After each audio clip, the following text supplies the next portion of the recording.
Hi මම අද ඇවිත් ඉන්නේ ගොඩාක් අය ජපන් පන්සල කියලා ආදරයෙන් කියන ලස්සන නිස්කලංක තැනකට.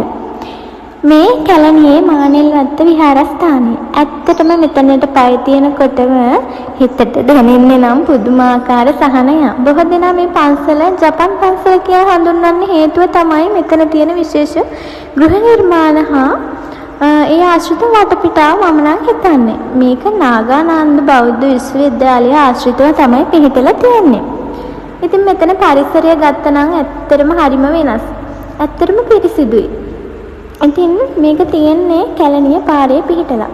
ඔයාලා කොළඹ ඉඳන් ලේසියෙන් එන්න පුළුවන් තැනක් තමයි මෙතන. කාර්යබහුලත්වයෙන් මිදිලා හිතේ කරදර අමතක කරන්න නම් කියාපු තැනක්. ඉතින් මට නම් ඇත්තටම මේ පන්සල එක්ක මතක ගොඩාක් තියෙනවා. මම ඇත්තටම ආසම තැනක්.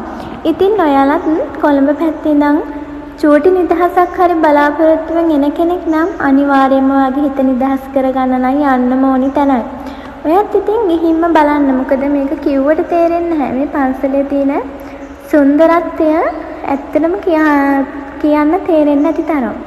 එතනට ගියාම නිකන් ඇත්තටම අපි රටකට ගිහින් ඉන්නවා වගේ තමයි දැනෙන්නේ මට නම්. ඉතින් ඔයාලත් අනිවාර්යයෙන්ම යන්න. මානෙල්වත්ත පන්සල නම් අමතක කරන්න එපා. බියගම කොළඹ පැත්තේ ඉඳන් එන කෙනෙක් නම්. ඉතින් ඔයත් මාව ෆලෝ කරලා නැත්නම් ෆලෝ කරන්න. ඒ වගේම තමයි මේ වීඩියෝ එක තවත් කෙනෙක්ට බලන්න ෂෙයා කරන්නත් අමතක කරන්න එපා. තවත් මෙවැනි වීඩියෝ එකකින් මාත් එක්ක නැවත හමු වෙමු.